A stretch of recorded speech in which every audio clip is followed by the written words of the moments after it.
In this episode of the IT Experts podcast, probably one of the most energetic that we've done, I talked to James Burtt, who's a branding expert, and we're going to help you clearly explain what you need to do to get your brand out there, how you stand out in a crowded IT marketplace, which will ultimately help you generate more leads. I hope you enjoy the show. So good morning, good afternoon, good evening, wherever you are. Welcome to the IT Experts podcast, the only podcast to help ambitious IT and tech business owners increase their sales, profit, and productivity. Good morning, good afternoon, good evening, wherever you are. Welcome to IT Experts Growth Academy podcast. And today it's Friday. We're in the middle of the coronavirus, but that doesn't stop me because we're talking to James Burtt today, who's an absolute expert in branding and helping us understand exactly how we can stand out in the crowded marketplace. Good morning, James. Hello, my friend. How are you doing? Yes, it's a weird time, isn't it? I don't know when you're going to put this out, but we're in the midst of global pandemic, which has got everyone on the back foot, and it's having a huge impact, isn't it? But let's not dwell on that. No, let's not dwell on that. And I think there's, I think to be positive about it, there's a lot of posts as well coming from some of our higher quality friends on the social media about this is time for opportunity. This is a time where we can help people out. This is a time where we need to stand out and do things differently. I've got an event booked in a couple of weeks. Canned that yesterday morning. Last night we've come up with a different type of event, and now my head's in a bit of a spin just trying to work out how we do that. So hopefully by the time this podcast goes out, that event will be amazing. It'll be a phenomenal success. So, in my head at least anyway. James, look, listen, the reason that I wanted to talk to you today was we've known each other for a couple of years now, and branding is absolutely key in business. And it's, if you think about, I remember the time I bought my first Apple iPod. Now, it took me a little while to justify the spend because I used to have an MP3 player for £15, no problem at all. Why would I spend 150 quid on this other product? However, when this glorious piece of engineering turned up, as soon as I got it working, because the first one didn't work, but that's another story. As soon as I got it working, it was like, wow, I want to buy something else from this company because this is just great. I just love this. It just feels great. It works. It's just like really special. And that's the brand, that's the whole Apple brand. And when you look at, I've been in Paris when the new phone's been released and there's hundreds of people queuing up just to be, what do they call them? Apple sheep, isn't it? I'm not sure. It sounds about right. Yeah, something like that. But it's about the brand that you buy, and that's really important because I think we've done some work this year on my branding, which has just provided absolute clarity and phenomenal value for me, and the feedback that we're getting now is working really great. And I thought I had it nailed down. I know you did. Yes. And you didn't. And I didn't. And now we have. And that's why it's just like, let's give everyone a bit of a kick in the ribs. Let's explain to them, if you think you've got your USP, we're just talking about USP in tech businesses because it's a really hard thing. We're going to cover that off today. But the most important thing is that we need to stand out. We need to have, our branding at the forefront. And if you don't know what it is, at the end of this podcast, you bloody well will, and you will have a little plan of an action on what you're going to do to help you differentiate yourself from other people, because you don't all do the same stuff. So, James Burtt, tell me who you are, what you do, and who you help. So, I am James Burtt. I am, what do people call me? A brand performance expert, which sounds well fancy, but I kind of like the idea of that. I've launched 90 podcasts now. 85% of those podcasts have ended up in the iTunes top 50 or top 20. Nice. I started off about 13, 14 years ago in the radio and broadcast space, and I worked for some PR agencies. So I've had a long history in branding, brand development, marketing. I've worked in sponsorship and promotion agencies. I've worked for radio stations. I've worked in-house. I've worked out of house. I've been the agency owner. I've been the agency account manager. I've used agencies. I've worked for record labels. I've done new car launches for BMW. I've done when Nando's bought their sauces over for the first time, when you could buy them in shops rather than just in their restaurants. I was part of that team who bought them over. So I've done a lot of cool stuff. I worked with Thomas Cook, God rest their soul, as a holiday rep back in the day, and then I used to help them with their branding further down the line. So yeah, I've done loads of different kinds of stuff within the branding space. And as I say, I've worked with big multinational companies. I've done days with Stella Artois talking about alcohol issues. I've done Uncle Ben's rice. I've I've done work for the Mars Group. I've worked for sort of massive brands, and I've also worked for individual influencers with PTs, with experts, with IT experts now, Yeah. educators, influencers, and all those sorts of people. And what I found is that the principles of building a big brand also work for building a little brand. But unfortunately, in a lot of times, the little guys don't focus the attention to do the right stuff. Yeah. And I think they don't, because they don't know it and they don't value it. And, you know, when people say, oh, you need lead generation, you need sales, you need marketing. Yeah, if you're lucky when they come to me, they might know a little bit about finance. They might not know much about leadership. But when we go into the business development part of the IT experts model, you know, in there is brand. So what is brand? What, you know, if someone was to say to me, well, yeah, but what is the brand itself? What does it mean in a business? I love this question because there's, especially at the moment, there's so many conversations about what a brand is and what a brand isn't. There's branding agencies and everyone is a brand and everyone's a personal brand, or aren't they? Blah, blah, blah. I'm going to break it down. I'm going to make it really, really simple in one sentence. Great. Your brand is your reputation. That's it. Your brand is your reputation. It is nothing more and it is nothing less. So when you hear about Nike, for example, you see the even the tick, like the Nike tick, that's not their brand, that's their logo, that's their visual representation of what their brand stands for. Even that, it's got its own name, it's called the swoosh. The tick of a Nike of Nike's logo is called the swoosh, and that's even its own trademark. But again, that's not the brand is a reputation. So when you think of Nike, and I always use these guys as the example, maybe it's a bad example, but you think of Nike, I think of elite athletes, I think of beautiful trainers, I think of it's the product I want to buy if I'm going to buy some new running shoes. But equally, you might think of sweatshops. You might think of low-paid workers. You might have a very bad connotation towards that brand. Effectively, their brand is whatever their reputation is with you in your mind. And it's a weird one because the brand being a reputation is something that you can't control because it's in the mind of the beholder. So, for example, I have a concept of what the Innovate to Success brand is.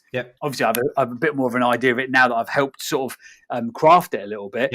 But ultimately, what I think your brand is separate to me and separate to you. So you can curate and try and create what you want the brand to represent, but it's in the mind of the ideal audience, effectively. So to summarize it, your brand is your reputation. It's essentially what people say about you when you're not in the room. Yeah, and that's great because you just given me a wonderful quote there for my meme for this show. So that's what we want to do is if people can take away just a couple of things out of this. And I think one of the things that I'd like to cover off as well today is that when we met, and it was, and I think this is really relevant for the IT guys, is that you said to me, look, I talk to you, you talk to people. It's kind of a conversational buying process rather than a selling process. They buy into me, and I'm not blowing smoke up certain places now, but it's just like, if you like it, then let's get on with it. If you don't, then you don't, kind of thing. And one of the challenges that you came up with, or one of the comments that you made was, and now we need to get that out in the written word and in the social media, in the brand, because it wasn't coming out. How you write and how you actually communicate. Sorry to talk over there, but how you write and how you actually are were very different. And I was like, if people could, you've got a wealth, decades and decades. Sorry to date you here, but decades and decades of experience. I mean, you don't look like you've got decades and decades of experience. No, it's crack, right? I'm 47. People think I've had a long paper round, and it's just because I've lost my hair. It's just I don't quite know what's gone on there, but anyway. But effectively, like when you meet you or you hear you talk and the way that you are, it's really refreshing. But there's the risk before we sort of had that branding session is that you could sound very stagnant, like every other IT expert supply chain provider. Do you know what I mean? And especially within certain sectors and certain markets, people intentionally sound like everybody else, but to win, especially now, you have got to stand out from the crowd. You've got to, because there's in a world where there's so much mediocrity and likeness, being able to stand out, stand for something, having a genuine USP, allowing people to understand your core values and what your value proposition is, for example, that's so important in this day and age. Yeah, exactly. That's the same thing with the guys listening to the guys and girls listening to this podcast. Is they're all sitting there going, well, we're all doing the same thing, and it would send over a proposal. And I remember one of my the guys in the peer group. He sort of said, look, I've got to go and put this proposal together to this prospect. I said, how do I do it? So we went through this slide deck. It's about you. It's not about me. It's about your product. It's about how I help you. It's about the challenges that you've got. It's about how my solution is going to help you. And then at the end, we put there a little bit about, kind of him. And he sort of, he took on board and he said, okay, you're the kind of the expert in this. Let's put that deck together. And when he finished pitching it to this guy, he turned around and goes, that's the first time anyone's pitched a deck to me that's just gone straight to my head and gone, brilliant. That is exactly what I want. You're talking about me rather than me talking about you. But you need to understand who you're talking to so you can then kind of position what you're doing around it. That's a really good example about making it about them and not about you. So let's take a really basic example, like a plumber who has 35 years worth of experience, and we do drain rodding and we do this and we do that and we do fancy architecture within your plumbing and blah blah blah. You can have that all signed written all over your van, but ultimately you'd probably get more of a call to action or more of an impact for your brand if you said 24-hour call out emergencies, we solve them, because people want to know what you do for them. They buy in almost on a secondary manner to who you are and how you've done it, etc., etc. But too many people spend, and this is, where branding really sort of comes into play. Too many people spend their time thinking about, how do I look brilliant? People don't really give two hoots about what you look like or what you sound like. They care about the pain or the problem that you're going to solve. The thing that's happened within the marketing, the branding space, because social media has made everything so much more easy, the fundamentals of marketing are being forgotten. The fundamentals of getting attention are being forgotten. The fundamentals of communication are being forgotten. So people are making it more about them and their brand than they are about problem solving. At the end of the day, people buy from you because you can solve their problem. People buy on two bases, because they want to walk towards pleasure or they want to run away from pain. And you need to solve those problems as quickly as possible with your marketing. And if you can, you need to make sure that your branding lines up with that. That doesn't mean to say that you've got to rename your brand, Ian's 24-hour emergency call out plumbers Luton. You need to understand that that's the core proposition that you're actually selling to the client. And the key point around that is that I think there's a page, the video probably be down now. I had a bit of a rant a couple of months ago in the car about stop selling tech. So a lot of people think I sell IT support, I sell cybersecurity, I sell software development, I sell VC. You don't, right? You sell the outcome, which is improved business performance, reducing my cost, making my workplace a place to work when the bloody coronavirus comes along and everyone has to bloody well work from home, making me safe and secure, making my customers feel okay, because that's what you're selling, but you don't think and you need to get that, you need to kind of get that bit out. It's a weird one because that's almost, people go, well, that's sales and that's marketing, that's not really branding, and it is two different disciplines. Branding and marketing is two very much different disciplines, but you've got to understand the basics of it in order to make sure that your marketplace gets what they need from you. Effectively, you've got to be able to remember that the brand is your reputation, but ultimately with your branding, you're explaining your reputation. With your marketing, you're explaining the problem you solve as quickly as possible. That's how you'll have the most impact. Cool. That's good. And that's a good, nice little couple of differentiators there. So let's talk about this USP thing we were just talking about a minute ago. Tech businesses are all the same. We do the same things. How can we possibly compete with everyone? And so we've got to be beaten on price. Absolute rubbish. And I will kind of destroy that one, because I've got clients who work in tech support and they might work in the legal sector. If I'm a lawyer and all of a sudden you rock up and you say to me that you are, you specialize in my area because you know about my data security, you know that I need to keep things safe and be available through the cloud. It needs to have a certain amount of encryption. It needs to be, et cetera, all these other different elements of it.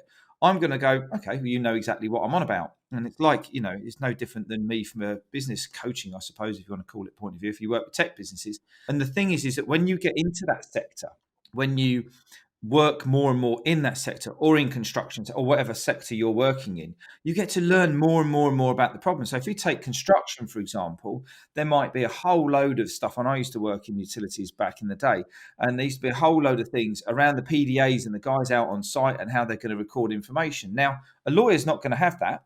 But if you're working in construction and the construction company's got a load of laptops, a load of PDAs and a load of remote data that needs to be captured, and I go and talk to you about the challenges you have around remote data being captured, guess what? It's going to resonate a little bit more.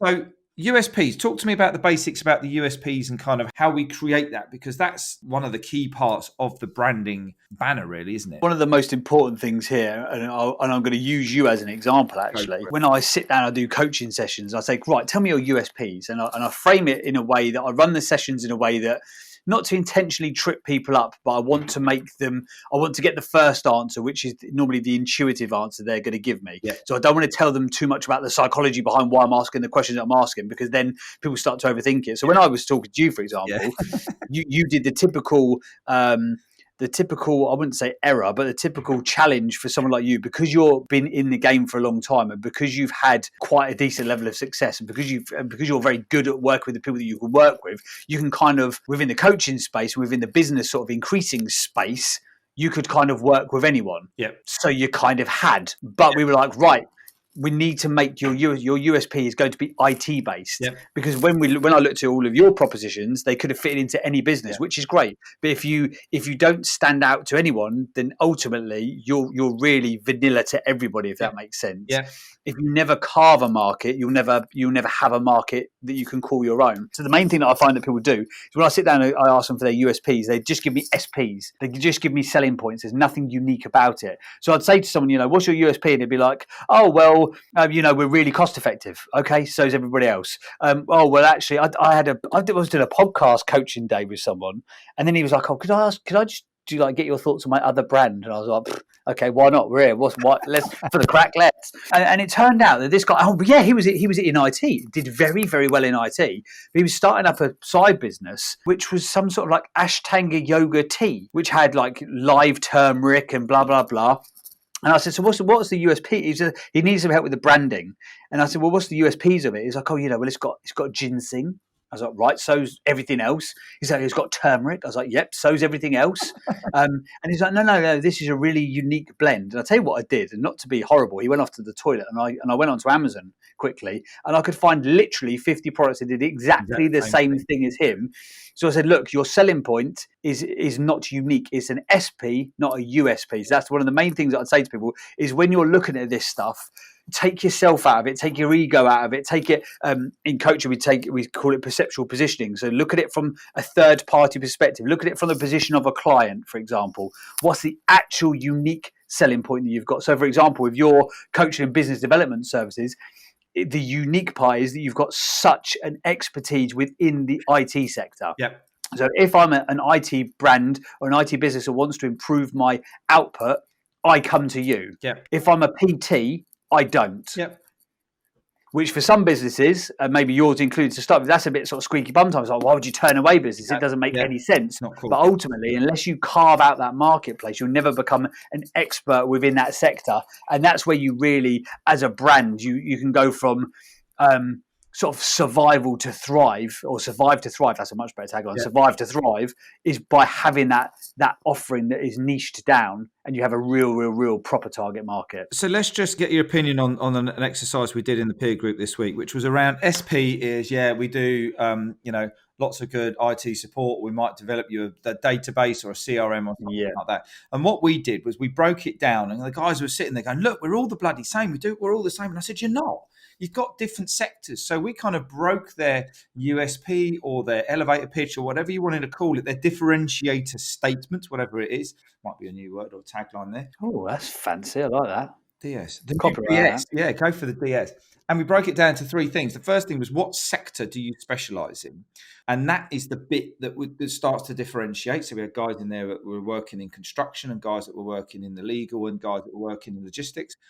Then we were looking at the next level down was around, what is your technical expertise? So are you good at Cisco servers? Are you good at network cabling? Is it Microsoft Dynamics, Microsoft Dynet? The stuff, the tech that you do. So the kind of the top line is the business owner, the buyer, that we're going to solve these problems, and they're not technical problems. And then when you come to the person who's actually going to buy, there might be an IT manager, or it might be someone who's slightly then you hit them with all the technical stuff.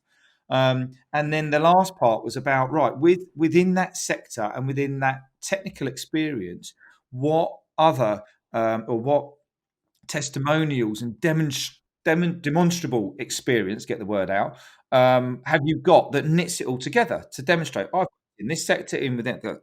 So what's your take on that in terms of a kind of a play for the tech guys? I think that makes a lot of sense. So for example, when I coach people, I've got my phone out here, so because I always make people go through what my definition of a USP is. So USP, your unique selling proposition or your unique selling point is the factor or factors that differentiates you or your brand within the marketplace and separates you from your competitors. And that's one of the most important things, separates you from your competitors. Yeah. So what I'd be looking at is, what's your industry? So for the IT guys, what's the industry that you focus on? Yep. And you've got to focus on it. And if you haven't got an area of focus, I would suggest that's maybe something to start looking at to build that brand is to look at focusing down or niching down in a particular area. So look at the industry and focus on that. What are your expertise within that industry? Yep. And then what is your experience within that industry, which ultimately boils down to you. Yep. What do you have to offer that marketplace? And that's how you craft your USP: industry, expertise, and experience. Look at those three elements, and that could help you solidify a real strong USP, especially within the IT space. Because as you mentioned, we were talking before we came on, but that's a really important thing. We're in a market or in a sector where everyone's doing the same thing. You've got to differentiate yourself, and in a lot of cases, the brand's USP can often be the business owner's USP. So I have this all the time with coaches and PTs.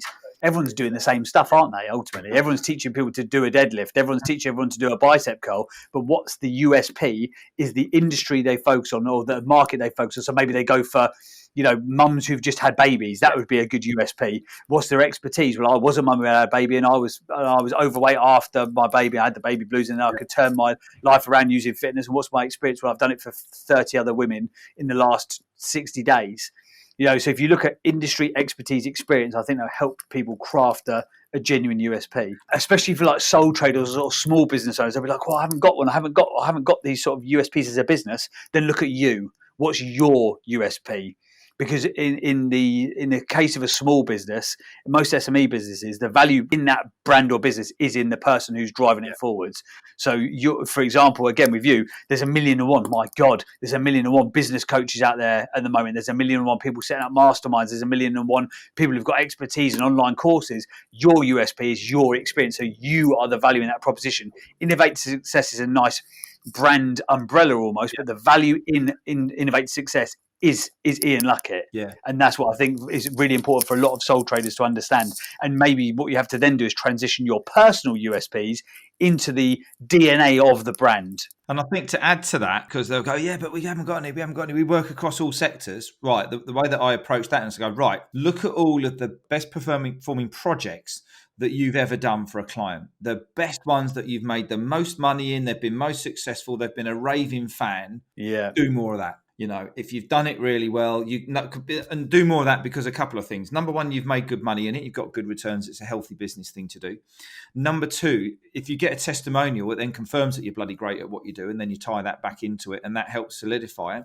And then number three, once you've crafted that model, and even if you've only got one, particular, I don't know, let's say you've helped someone in farming or something like that, or in the food industry, then you can go and test your model. You can craft your model, get your USP, get your new slide deck together. You can then craft it, and then you can go and test it with somebody else that there'll be someone in your little computer phone here who you can phone, will be in that industry. You could say, what do you think to this? And then get that validated. And I think that was the bit. It's interesting because you're the best sort of case study of the power of branding, because when I came in, you are absolutely like the sort of the bang on, spot on avatar of people that I like to work with, because what I don't like doing is having to help people craft concepts from scratch. Yeah. It's kind of fun, but equally, I charge decent money to come in as an expert. So you probably don't want to be spending £1,000 a day for someone like me to come in if you haven't got a clue what you're doing to start with. But for someone who I love working with, is business owners like you who had too many ideas, too much stuff going on, and my job in the nicest possible way was to just carve loads of it off and go, no, can't do that, no, can't do that, no, can't do that. Website to death. I'd spent hundreds of hours putting together this stuff, and you just went, man, nope.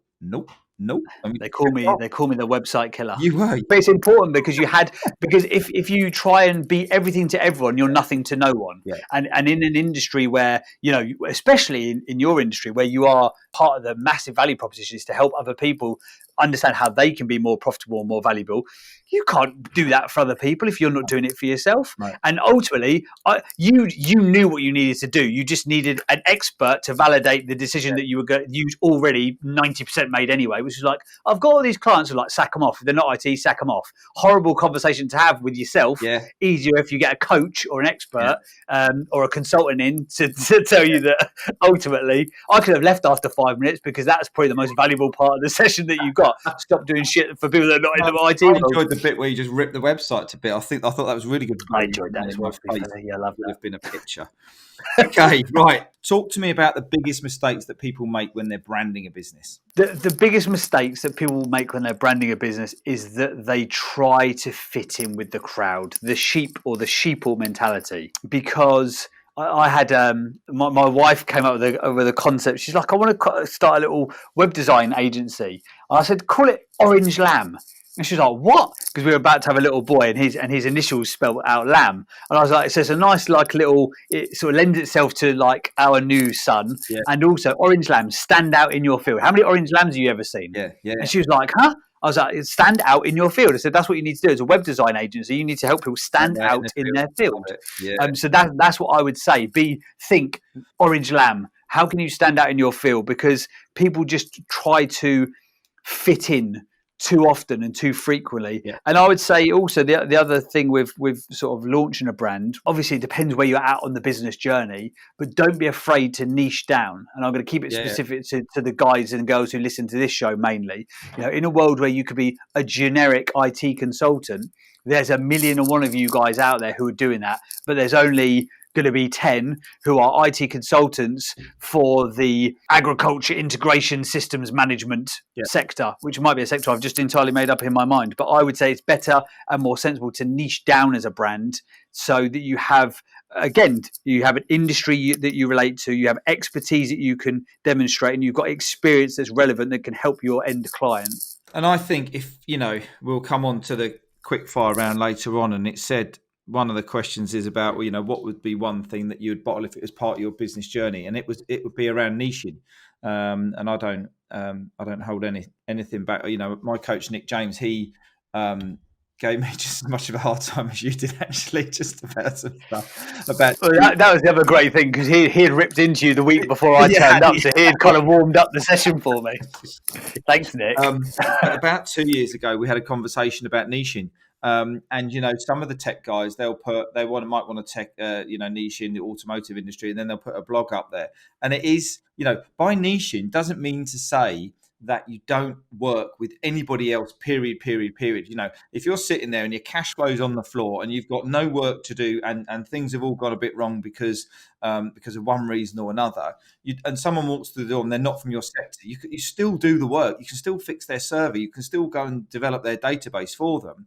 But the important thing is to remember is the brand is the window of the world, isn't it? It's like your pasting table at your car boot sale. What is it that I'm going to buy? Well, I'm going to buy this because it fixes this problem, and this is kind of what it looks like. And that's what, on the phones, on the iPads, computers, everything, that's what people are looking at, because they don't walk up the road and see your shop. So, 100%. Don't go and cut your nose off to spite your face, and don't do any work with anybody else. Do you know what I make clients do a lot of the time is I make them go through, and again, this is a lesson that I learned through working with, who was it? It was Nando's, and there was another big food company, weirdly. And again, this is like 15 years ago, but I got brought into this meeting as the sort of the broadcast PR part of the team, and this bigger marketing company came in, and they're like, we're going to look at the brand's avatar, and I was like, what a load of nonsense. But actually it's so valuable, and I make all my influencer and PT and coaching and investor clients do this now. So I make them, again, I've got it on my phone, I make them look at who's their ideal client profile, because then you can sort of, when you know who you're after, you can niche down in advance, because a lot of people will find themselves, they're in a niche accidentally. Like, I've ended up working with loads of estate agents accidentally. I've ended up working with loads of farms accidentally. I've ended up working with loads of podcasters accidentally. So you then niche down because you've ended up there. But it's a lot more powerful to intentionally niche yourself down rather than end up in a sector that's almost been self-imposed on you. So when I work with people, I go, imagine your ideal client who are they? Not just in general, but exactly who are they? What age are they? Where do they live? What is their marital status? What do their finances look like? What is their job? What is their job title? What hobbies or interests do they have? How many kids are there in the household? Where do you find them on and offline? How do they like to be communicated to? This exercise requires a bit of imagination, but by understanding who you'd attract if you were going after just one person, one absolutely ideal client, you can get a great understanding of the exact market that you want to target. Consider all the above points and then actually create a brand avatar. Yep. So that's what I make people do. And that's what, we talk about that as well. And it's really, really important you have that exact clarity on who that person is, because when they walk in the door, we had a situation the other day where there was a guy, and he will be listening to this podcast, I know, so I should be slightly candid with it, but there was a post on LinkedIn. Does anybody know a business coach who deals with tech? Someone I network with said, yep, Ian Luckett, have a chat with him. We connected, got him on the phone. He was on holiday at the time. We had a short dialogue. It wasn't a very long dialogue compared with discovery calls. It was very short because I just knew, bang, straight, I can help you. Come back from holiday, met up with him, and he sat there, he went through it, and he said, yep, looks good. Yep, let's crack on, And it was a really nice buying conversation. If he wasn't right, he wasn't ready, then I'm kind of quite happy to keep in touch, keep him in the funnel, deliver him a ton of content to help him out and things like that. And that's the way, that's what I would call not necessarily pushing an open door, because I want to make sure that the program's right. And I think this is where people go a little bit wrong, is that once you've got that right, anybody who walks through the door. There was another guy, actually, who I won't name it. He went to an event and he told me it wasn't an IT event, and he told me it was an IT client, IT contractor, and it was like, oh, that's a shame for you then. He has become a client. We're helping him get great results, but that's what it's all about, and it's really, really powerful to do that. I think niching's all around you, but we just get so scared about Nando's, they're niche chicken. McDonald's, they've niched in burgers and fast food, and then all of a sudden, how many things have you ever seen at McDonald's that haven't really worked? The salads, do they still do salads? I think they've got more bloody calories than the burgers, haven't they? But I think they did lots of different things, and they're always evolving. But essentially, you go there for a burger. I could not go to KFC and eat a vegan burger, because KFC to me is chicken. I'll go to a vegetarian, outlet and have a vegetarian burger. I don't have an issue with that at all. But I'm not going to go. And do you know what I mean? And when you look at around you in the high street, in the obviously you've got like your big multi stores, but it'd be quite interesting to do. To do an analysis on your Woolworths, on your pound stretchers, on the general type of stops like that, to see how many of those have got a higher turnaround of failure. Because what happens all of a sudden when Lidl and Aldi turn up? I never used to go to Lidl and Aldi because I thought it was, not as good as the food at Sainsbury's. But in actual fact, some of it's even bloody better. Yeah, 100%. And when you've got a brand proposition that people can understand, it enables you to share, not sell. All you have to do is share what your offering is. You don't have to sell your offering, if that makes sense. Because, like, for example, in that instance there with you on LinkedIn, that guy he's gone from a cold lead to a warm lead before you've even picked up the phone, because third-party validation and word of mouth is still the strongest form of marketing that there is out there. It's just in that instance, it's been accelerated by social media for you. Yeah. But again, if you'd been like a generic business coach or generic, motivational speaker or bloody whatever it may be, talk about a variety of subjects, then people would be less likely to recommend you. With this guy's going, I need expertise in this area on this subject, and everyone's like, oh, that's Ian Luckett, that's your brand. So therefore, your brand being your reputation, they know, but behind your back, when you're not in the room, they would still say that you're the IT coaching expert, which is why you've got that deal. Having a brand has enabled you to share your offering rather than having to sell your offering to that client. And I'll tell you what I did as well, which was really interesting and not bullshit, but what I did was late at night, we're having he was out of the country, and it was late at night, we're having this exchange on LinkedIn. I just actually said to him, check out my profile, here's my website, if it interests you, let me know. And it was like, there was no like, let's get on a call quickly, let's do this, let's do that. It's like, just go and read I know my profile tells people absolute clarity on what's going on. Your LinkedIn profile needs to do the same. They're going to go and check your LinkedIn profile out. What is it you do? Who do you help? If they go on there and they see you're just general IT support and it doesn't line up. And I guess this kind of comes on to the next bit, how do they stand out? And it's about lining that branding up. So if you've got a proposal somewhere, here that's got, the logo on it, or the IT Experts logo, or your logo on it, and your strap line, make sure it goes through. So if it's on your website, make sure that when you go to LinkedIn, Guess what? LinkedIn's got it in as well, because it goes with, if you went to Apple or, John Lewis, and then you went to their website and it looked different, you go, what's this? Bang, you're off. And you wouldn't even know you're off, but you're off. So I guess it's about that, and kind of moving on to the next bit. It was more around, and I guess this could be the first part of it, about aligning messaging, aligning that branding. But what can IT and tech-based businesses do to help use their brand to, what are some of the activities that they can do to help build their brand effectively?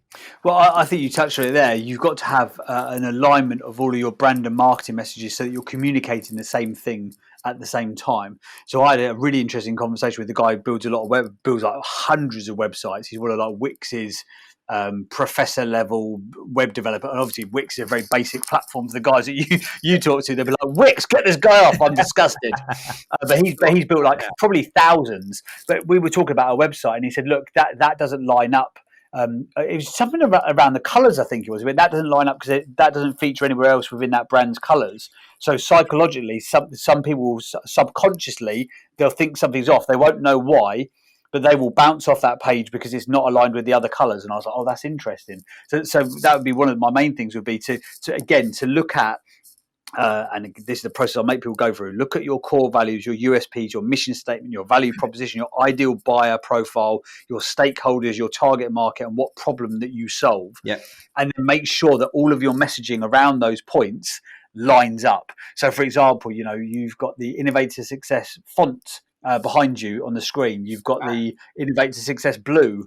That those things have got to line up and go through all of your branding.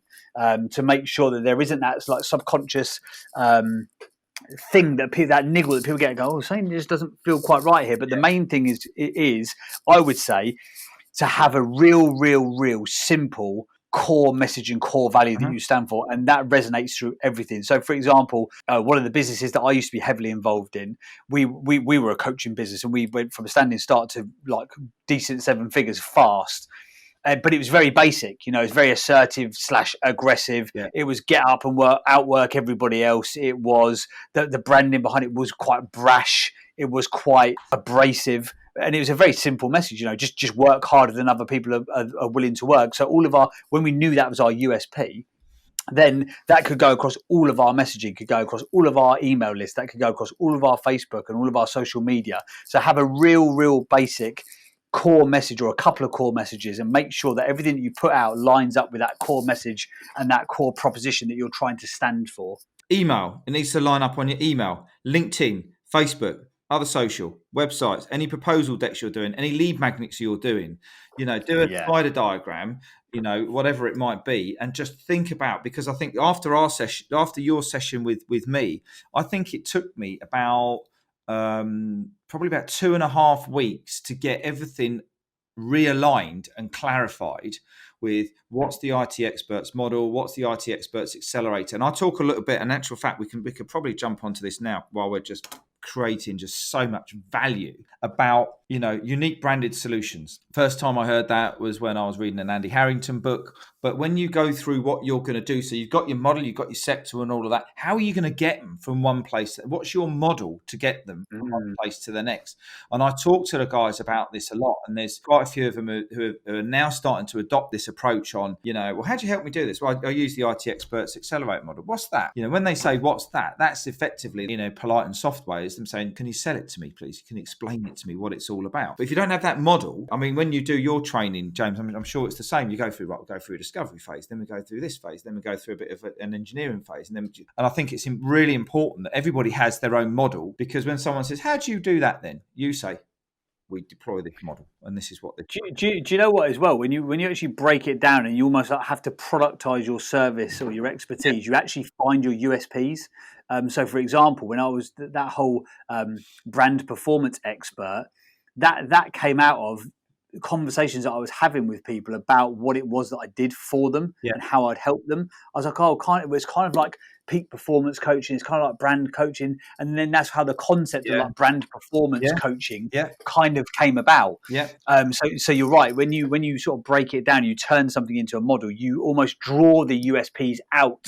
So for example, if there's someone sitting there now going, oh, I get it, this all sounds great, I'd love to have a branding consultant come in and help me out, but I just do generic IT. Well, look at who are your top 5 clients, what did you do for them, and how did you do it? Yeah.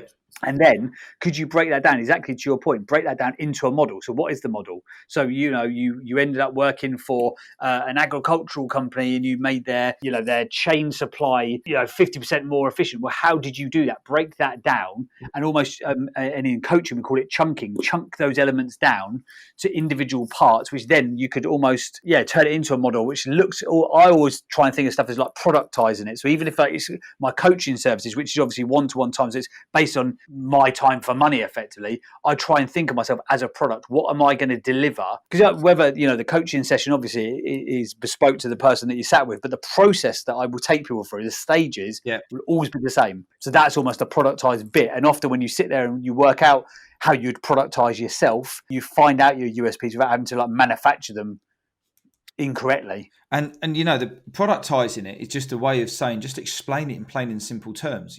Exactly that. Yeah. People go, what do you mean productize it? When you are, when you sort of say, well, what's your model? Just tell me what you do. What do you mean? Well, bloke phones up, says he needs IT support. Okay, what do you do? Well, we do a discovery call. Okay, that's step 1. Okay, number 2, we go and do an audit. Okay, that's step 2. Then we go and do a feasibility study. Then we do a bit of deployment. We might do a little bit of, reporting, or a bit of, hardware or whatever it might be. Then we're going to go around, and then we're going to do some, monthly testing on it. And then we're going to put you into, what you've just explained on what you do is your bloody model. Just put it into a model, put it into a product, because otherwise, when someone says to you, it's like you're going to back in the day, when you go to the networking event, what is it you do? Well, and as soon as they say well and the comma comes in, you just might as well just shut up and move on to the next. One of the things I now do to people when we're starting, and again, this is if they're a bit further back in their journey than where you are, because you've been doing it for a long time. I'm making you sound so old, and I really apologise.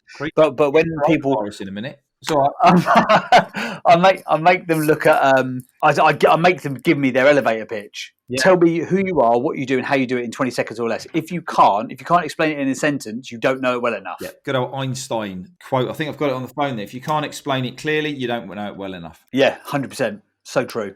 And now it's time for the Innovate to Success Quickfire Round. So, James, question 1. If you were to bottle one part of your business journey for world domination, what would that be and why? It would. Do you know what? This is going to get me so much hate, but I'm going to go with it. I'd love it. I am a wholehearted mega fan of the 5 a.m. club. I just love it. Yeah. I love getting up early. So this morning I got up at 5. I've done the commute over to Essex by 6 o'clock. I'm in the gym for 6. I can train for an hour and a half. I was in the office for 7:30 this morning.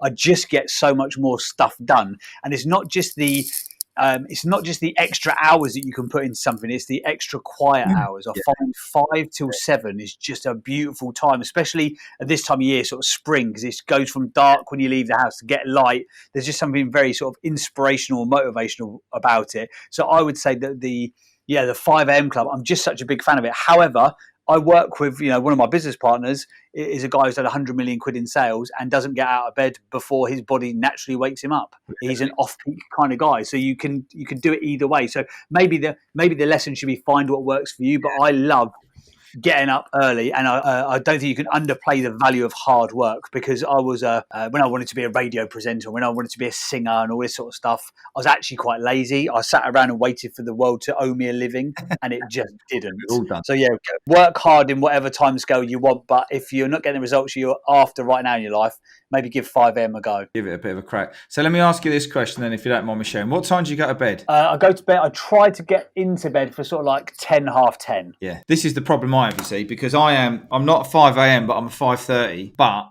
also, when everyone else has gone to bed at 10 o'clock, that's when my bloody brain wakes up. That's where you've got to work with the body clock that you've got, if that makes sense.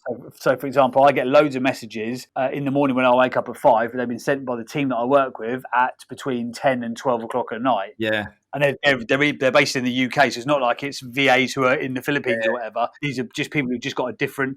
Most people who come into the office don't get in until after 9 o'clock where I work. I love being in. I got in at 7:30, and I thought I'd won the lottery. I was like, yes, I'm in. Got a bit of time. 7:30. It's quiet for 2 hours. It's just great. I mean, I must admit, this is something that Nick challenges people with when they say, "I haven't got time to do this, I haven't got time to do that," and he says to them, "What time do you get up? What time do you go?" He starts with, "What time do you get up? What time do you go to bed? Do another half hour." Yeah, 100%. It's so basic, but it so works. When you think about it, when I looked at the 5 a.m. thing, right? So if I do it 5 days a week, if I get up 2 hours before everybody, I literally have another 10 hours of the week. You've got another day. So I've got another day and a half of work time. It's fantastic. Yeah. Or you can flex it and then you can take a bit of time off. But the problem with us lot is it's very hard to switch the old peanut off. Right. Okay. Question 2 then. What's your biggest learning or regret in business? My biggest learning or regret in business. My biggest learning is the power of being around the right people. So I've been in a business recently, and we did, as I said, decent seven figures fast. Yeah.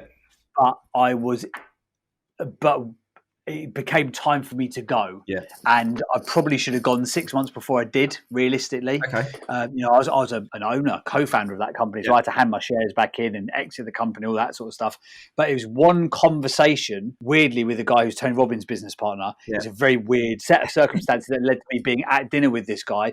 But he asked me one question, which made me realign everything. So I say, don't devalue the power of the people that you can get around. But equally, they have to be a mixture of people that will serve you and make you uncomfortable and tell you what you need to hear. You can't just be around people that you like hanging out with, because that's as inefficient as being with the wrong crowd. And that's the wonderful thing about these peer groups and being in the right peer group. It's all very well and good being in a peer group, but if you're just rocking up having a chat and a bit of a natter, then that doesn't revolve. That kind of doesn't help you, which is why the peer group that we've got is based around results. It's based around a business plan. No one goes into that peer group unless they've got a business plan, because how the hell am I going to measure their bloody success if they haven't got a business plan? I don't want just someone to rock up and go, "Oh, this is a nice little cup of tea and a lunch and all that sort of stuff." I want you to get results, because if you can't get results, then you're not going to go and tell anyone else how bloody great it is. Yeah, 100%. You are the average of the 5 people that you spend most time with, and I know it sort of gets chucked about quite easily, but just think about the 5 people that you spent the most time with this week. Are you where you want to be, and could that be linked? Yeah, exactly that. And I was just about to say that, so thanks for taking that off my idea. Anyway, question 3. What's your favourite app on your phone and why? Oh, without doubt, 1000%. I don't care if it's listening to me. I don't care if it's tricking me. I don't care if it's going to retarget, pixel market me. Alexa. I love WhatsApp. I love WhatsApp. I just love it. I think it's brilliant. I've built a business on WhatsApp that's done really, really well. I've communicated with some of the biggest influencers on the planet through getting their phone number via WhatsApp. I just think it's such a great tactic and skill. And I think these days, previously, I went to a great seminar last week, and they're like, previously you had to message and communicate with your target market in the right way. And, email was the most effective way because it was the most professional way. Messaging apps are going to absolutely explode in the next decade. Yeah. And I think WhatsApp's at the forefront of it. I love it. No, that's good. No, it is good, and it is easy because you can put everything on there. You put the files, photos, and it also helps us weird Apple people connect with those crazy people who have. Is it Android? I don't know. Those weirdos. I don't even look at them. We've just lost half the listeners. Yeah. Bye. Brilliant, James. Look, I've really enjoyed our chat. I do, as I always do when we speak. So, look, we've gone through niching, we've gone through USPing, we've gone through all the different types of social media, your productizing, your products, your services, absolutely everything, which has just been a great bunch and chunk of value for our listeners here. So, look, just give us a couple of final words on what these guys need to do, what they need to focus on, and then let them know how they can connect if they want to have a chat with you further. Yeah, so I'd say if you want to get in contact with me, just find me on Instagram at James Burtt Official, and Burt spelled Burtt, and maybe you can stick a link in the show notes or something like that. Yeah. And what I've been saying to people a lot recently, because I get a lot of people who send me the same question, where do I start? How do I find a USP? Blah, blah, blah. So if you want I send what's called a brand overview questionnaire out to people.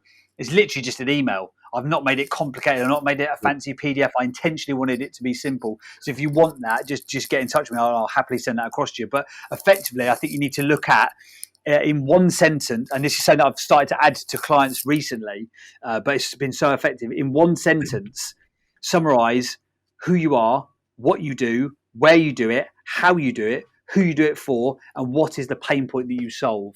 If you could do that, then you're on your way to being able to either increase your understanding of what your brand stands for your clients, or equally importantly, to start to understand it even more for yourself. Fantastic. That's been brilliant.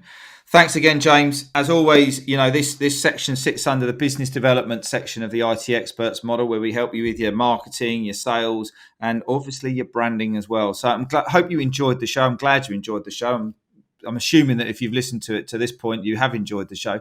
And we are going to catch up with you on the next one. You look after yourself. Keep safe, James, and I'll speak to you soon. Take care, mate. Cheers, mate. All the best. So thanks very much for listening. I hope you enjoyed the show. If you did, then please remember to subscribe, rate and review. I'd really appreciate that. And also check the show notes out for all the latest developments at the IT Experts Growth Academy. If we haven't already, then let's connect on LinkedIn, YouTube and over at our website at innovate2success.com. Until next time, you look after yourself and I'll catch up with you soon.